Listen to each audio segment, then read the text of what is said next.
Hello and welcome to Gardening at 58 North. So in this video I'd like to tell you why it's important to selectively remove your apples in the beginning of summer, and why it's also important to remove all the apples on your apple tree in its first few years. So first of all, I'll tell you why you should be removing some of your apples, and then I'll show you how to remove the apples. So first of all, the reason you want to remove the apples is apple trees have been bred to grow extra large apples. They're much bigger than the apples that would grow naturally on an apple tree. Normally they'd be much smaller, more like a crab apple, size of say a small tangerine. So what happens is when the tree flowers, it produces hundreds of flowers, and then if they all get pollinated, you get hundreds of small apples forming. And if those apples only stayed small, it wouldn't be a problem, but the apples will develop into a large fruit because that's how we bred them. And so there's actually too many apples than the tree can support. So it does a couple of things. The first thing is it really stunts the growth, and the second thing is the apples won't fully ripen to their full size, and so you'll either have slightly underripe apples or you'll have smaller apples of a poorer quality. I'll show you the difference in growth between two trees. Sometimes apple trees have a good year and a bad year. This one on the left has had a bad year for pollination. This one on the right has had a very good one. So in previous years these have looked quite similar, these two trees, but this year you can really see the difference between one that's well pollinated and one that isn't. So it's early June and the apples are just starting to grow and fatten up on the trees, so a lot of their energy is now going into the apples. So this one here, for example, is the one that has had really good pollination and has lots of apples growing on it. And as you can see, it's quite sparse, there's not many leaves and there's not many sections of new growth. So you can see here there's a lot of areas where we've got loads and loads of fruit coming on, and there's a few bits of leaves around the place, but there's not any long new fresh sections of stem. So this apple tree won't really get much taller this year. It's going to stay this size and it's just going to put all its energy into fruit. Whereas this apple tree here has got much less fruit. You can see there is a little cluster of apples just up this section here, but the rest of the tree is mostly devoid of apples. You'll notice the first thing is it's lots of leaves on here, and the new growth is quite strong and it will put on some longer branches. So if I come over to this section here, we've got this new stem starting to grow. You can see it's already put on almost a foot of growth, and this will continue growing throughout the summer because it's not focusing its energy into the apples. So this is going to be a strong growing apple tree this summer, and it will get quite a bit larger because of that. So you can see there the real difference between a tree with apples on it and a tree without apples, and how much that can change its growth.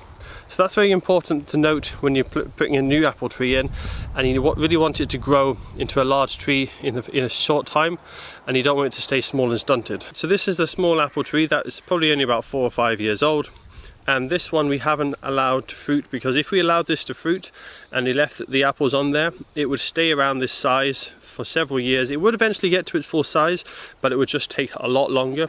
So instead of taking maybe 5 or 10 years to get to its full size, it could take 20 or 30 years. So what we do on this one is we take all the apples off completely, and then once it gets close to the size that we want it, we then allow it to have some apples.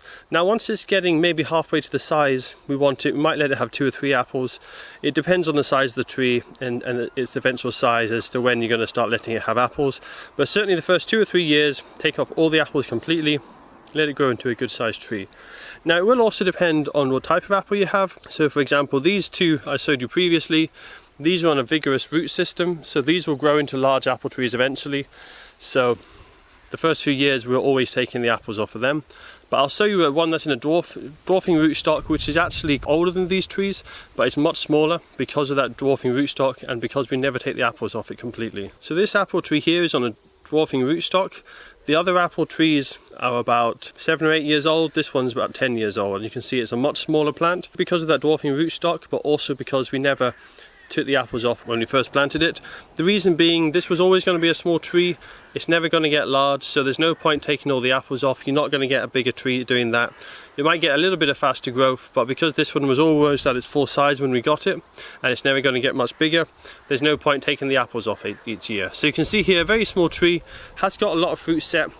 but it's looking fairly healthy. It's a healthy tree, it's just not going to grow much bigger because of the rootstock it's got. So as well as the tree being stunted and growing slower and the apples of being of a lower quality if you don't take them off, the other reason you want to remove some of the apples is because the weight. So you can see it's happened on this tree. A lot of these low branches are hanging down and they're stuck in that position now. That's because in previous years it's had too many apples and they've been weighing down the branches.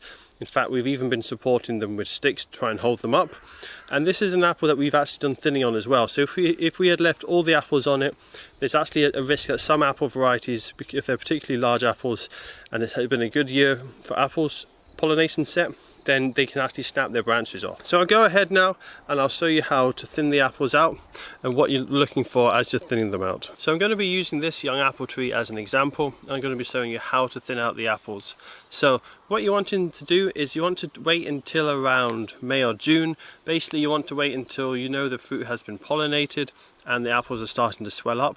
That way you'll know which ones have been pollinated correctly, and it's early enough that it's going to have the whole summer still to be able to put the energy into ripening the remaining fruits. So I'm going to have a look here, and what you're looking at is basically there's fruiting spurs on an apple tree, and that's each little side branch coming off. They're kind of like the mature branches, you can think of them as that. Once they've been a couple of years old, they won't put on a lot of new growth, but they'll put on lots of apples. So each fruiting spur, depending on the apple variety, you want to reduce it down between 1 and 3 apples. If you've got a very large cooking apple, then you want just 1 apple. If you've got smaller crab apples, you can even go away with 4 or 5 apples on each spur. But if you've got an average eating apple, you're probably looking at 2 to 3 apples. So I'm going to look, for example, at this one down here. So looking at this one here, we've got 3 apples. This one on the left hasn't been pollinated properly and will probably fall off anyway. You can see it's not developing as well, so we're going to snip that one off. Now here we've got quite a healthy looking fruiting spur. There's lots of leaves and there's not that many other spurs around it, so I'm going to leave 2 apples on that one. There's one to the right of it as well, and you can see I'm going to take off the old apples that aren't pollinated. This one's a bit smothered, it doesn't have as many leaves, so I'm only going to give that 1 apple instead of the 2 apples, so just give that a little snip there. And then I'm just going to go along and I'm just going to do this for every section of the apple tree. Look around, see which ones are the weaker ones, take out the weaker ones. If there's a section with loads of apples, even if there's like 5 or 6 in one section, I'm still going to reduce this right down to just 2 or 3, or potentially 1 if it's quite a weak looking side branch. So with some apple trees, what you'll find is the stems are very long and thin, and especially if they're a long way from the center of the tree, they won't have the strength to support the apples, and these will bend right down to the ground. So what you want to do with these, as you can see in this one, I've already thinned it down to 1 apple per section, but this is probably too much. This apple is quite a large variety, and as you can see, there's 6 apples on this section. So what I'm going to do is take every other one out to reduce the weight massively. So I'm just going to go ahead, take out every other apple, and now I've only got 3 apples on that stem. That's a good spacing, and also it should be enough strength in that stem to support 3 apples, but if I had left the 6, it would have bent right down and probably snapped off or touched the ground. So I've now finished thinning out the fruit on this apple tree, and as you can see there's a lot less apples now. So this should be it for now. I shouldn't need to do any more work on this apple tree until harvest time. Now a couple of times you might want to take a few more apples off as the season goes on. If you have a really heavy crop and it's a good year and the apples are just getting extra large and heavy and your branches look like they might break, then continue to take more apples off. Or also if you've got a really bad year and you've got drought and it's really dry and the apples are just not growing much and they're staying really small, you might have to thin out the apples further just so that you can get some kind of crop out of your apple tree. But generally once you do this in May or June time, that should be all the thinning you need to do. Just keep an eye on it. As I say, if it does look really heavy or clustered still, then continue to take out more of the apples, and then you should have a good crop by the autumn time. So that's all for this video. I hope you guys found it helpful, and good luck with your apple trees.